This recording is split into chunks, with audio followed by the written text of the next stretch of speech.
Hello बच्चों, welcome to being scholar और मैं हूं आपके साथ आपका अपना मोहित विचल तिवारी।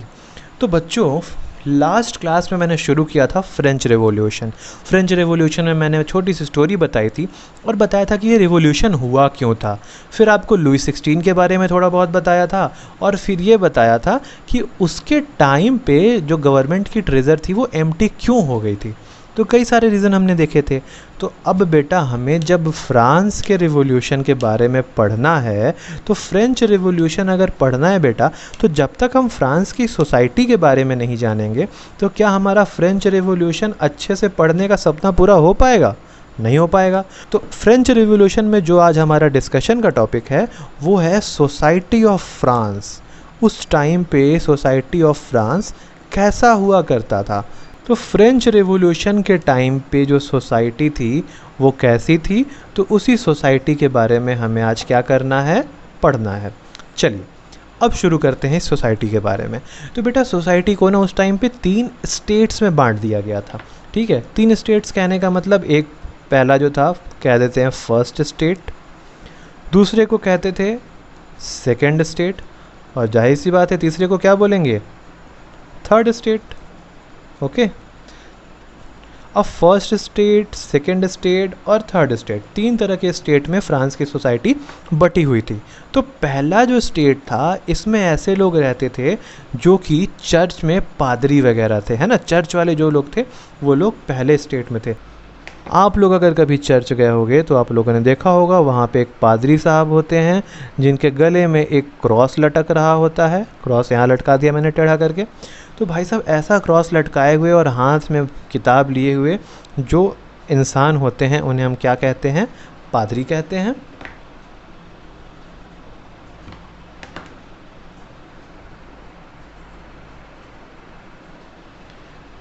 जो इंसान होते हैं उन्हें हम क्या कहते हैं, पादरी कहते हैं। ठीक है, पादरी यानी कि जो वहाँ के प्रीस्ट होते हैं। तो ये प्रीस्ट जो लोग थे इन्हें कहा गया क्लर्जी। यानी कि बेटा फर्स्ट स्टेट के रहने वाले लोग क्या कहलाए, फर्स्ट स्टेट के रहने वाले लोग कहलाए क्लर्जी। जो लोग क्या कराते थे, पूजा पाठ कराते थे। कहाँ पे, चर्च में।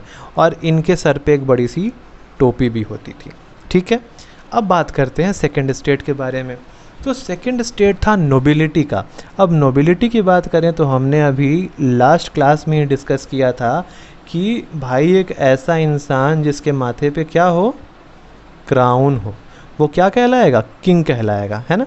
तो वैसे लोग जो कि किंग थे या फिर वैसे लोग आपने देखा है ना अपने आसपास में कुछ ऐसे लोग होते हैं बड़े भारी से तोंद वाले अंकल होते हैं ना, कुछ भारी से जिनका तोंद होता है। तो वो लोग कौन होते हैं, जो गवर्नमेंट ऑफिशियल्स होते हैं। तो इनको कोई काम वाम रहता नहीं है, जो काम होता है भगवान के भरोसे होते रहता है। बट अपने आप को क्या कहते हैं, हम सरकारी नौकरी वाले हैं।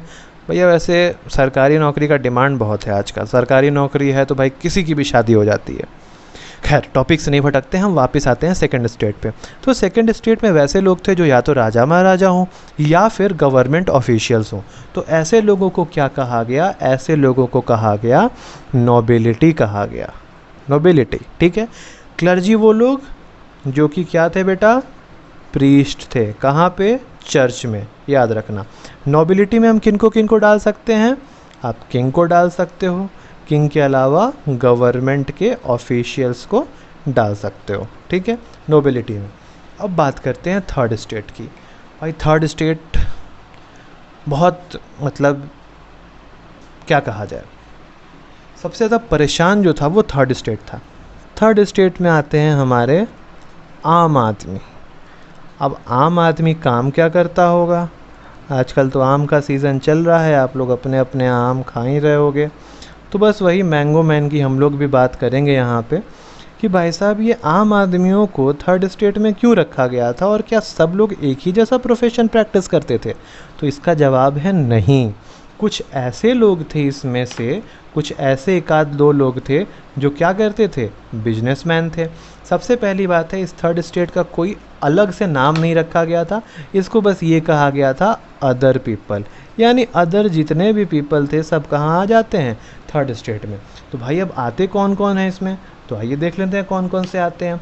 सबसे पहले वो लोग 90% तो इसमें आते हैं किसान लोग, यानी 90% फार्मर्स आते हैं। तो इसमें अगर मैं मैक्सिमम की बात कर दूं तो मैक्सिमम कौन आते हैं, फार्मर्स आते हैं। कुछ लोग ऐसे होते हैं जो इक्का दुक्का लोग अपना बिजनेस होता है उनका, तो जो बिजनेसमैन होते हैं वो भी इसी में आते हैं। तो थर्ड स्टेट को क्या कहते थे, अदर पीपल का ग्रुप हुआ करता था, और इसमें मेनली बिजनेसमैन, फार्मर्स ये सब आते थे। बट ध्यान रखना इसमें 90% कौन लोग आते थे, फार्मर्स लोग आते थे। तो ये थी हमारी फ्रांस की सोसाइटी, जिसमें आपने देखा पहला स्टेट क्लर्जी का, सेकंड स्टेज नोबिलिटी का, और तीसरा स्टेट अदर पीपल का। तो ये जो सोसाइटी बटी हुई है, क्या आपको नहीं लग रहा है कि इस सोसाइटी में बहुत ही ज़्यादा एक पार्शियलिटी है और बहुत ही ज़्यादा भेदभाव है। एक और इम्पॉर्टेंट बात अब मैं आपको बताना चाहता हूँ यहाँ पे कि भाई साहब, जितना भी लैंड हुआ करता था फ्रांस में, तुम आज मत चलना, ठीक है, जितना भी लैंड हुआ करता था फ्रांस में, उसका 60% लैंड सिर्फ और सिर्फ फर्स्ट और सेकंड स्टेट के पास था। यानी टोटल 100% लैंड का 60% लैंड किसने रखा हुआ था, पहले और दूसरी स्टेट वालों ने। तो 60% हट गया तो बचा 40%। इस 40% में ये पूरे थर्ड स्टेट के लोग रहा करते थे। सोचिए, क्या ये सही चीज़ है? क्या इक्वलिटी थी यहाँ पे? नहीं थी। आगे बढ़ते हैं, चलिए। और सिर्फ ज़मीन ही नहीं, और भी ज़्यादतियाँ हुआ करती थी। वो ज़्यादती क्या क्या थी कि पहला और दूसरा जो स्टेट है, इनको किसी तरह का कोई भी टैक्स नहीं देना पड़ता था, यानी कि नो टैक्सेस। भाई सेकंड स्टेट, नो टैक्सेस। तो टैक्सेस तो भरने हैं, तो टैक्स भरेगा कौन? तो सारे के सारे टैक्सेस कौन भरते थे? ये थर्ड स्टेट वाले।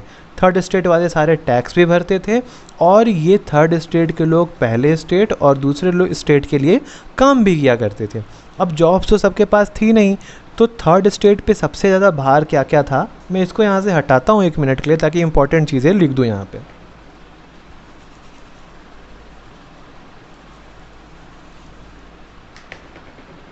तो देखिए ध्यान से, थर्ड स्टेट में अदर लोग आए, जिसमें कौन कौन से, पीसेंट्स, बिजनेसमैन वगैरह। तो जो लोग यहाँ पे अनएम्प्लॉयड थे, जिनके पास काम नहीं था, वो तीसरे स्टेट के लोग पहले और दूसरे स्टेट के लिए काम करते थे। दूसरी चीज़, इनको टैक्स भरना पड़ता था, ठीक है। और जो टैक्स ये paid taxes to first state. अब ये थर्ड स्टेट वाले जो हैं, ये फर्स्ट स्टेट यानी कि क्लर्जी को एक ख़ास तरह का टैक्स दिया करते थे, जिसको कहा जाता था टेथेस। बहुत लोग टिथिस भी पढ़ते हैं, टेथेस। अब ये टेथेस होता क्या था? तो भाई साहब 10%। किस चीज़ का 10%? 10% ऑफ हार्वेस्ट, यानी जो भी अनाज इन्होंने उगाया है, उस अनाज का 10% ये फर्स्ट स्टेट को एज अ टैक्स देते थे, और उस टैक्स का नाम क्या था? टेथेस था।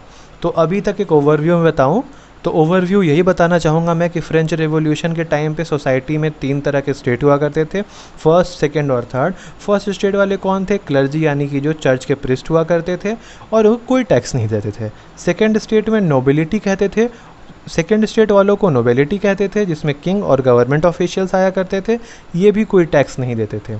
और थर्ड स्टेट वाले में वैसे लोग जो अदर पीपल थे, यानी कि फार्मर, छोटे मोटे बिजनेसमैन वगैरह, वो टैक्स देते थे पहले स्टेट को, और टैक्स का नाम था टेथेस। और वो टैक्स क्या हुआ करता था?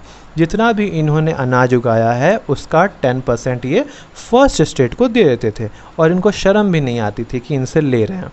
दूसरी चीज़, ये थर्ड स्टेट वाले फर्स्ट और सेकंड स्टेट वालों के लिए काम भी किया करते थे, ठीक है। तो अभी आपको सोसाइटी के बारे में बस इतना ही जानना है। अगली क्लास में मैं एक और टैक्स के बारे में बताऊंगा, और फिर बताऊंगा कि कैसे फ्रांस का पॉपुलेशन जो है वो 23 मिलियन से बढ़ के 28 मिलियन तक चला गया। और अगले क्लास में ही हम जानेंगे कि वो जो जुलाई वाला प्रोटेस्ट हुआ था, वो बेसिकली कैसे कनेक्ट होता है, ठीक है। तो अब सोसाइटी के बारे में बात ख़त्म हो जाएगी। अब हम पूरी तरह से रेवोल्यूशन में एंटर कर जाएंगे अगली क्लास से। तब तक के लिए बाय बाय, टेक केयर, नमस्कार एंड कीप लर्निंग। और बच्चों सुनो, वीडियो को लाइक, शेयर, कमेंट करो, चैनल को सब्सक्राइब कर दो अपने साथ वालों के साथ। और हाँ, इंस्टाग्राम पे फॉलो कर लो, अच्छा लगता है। Bye bye.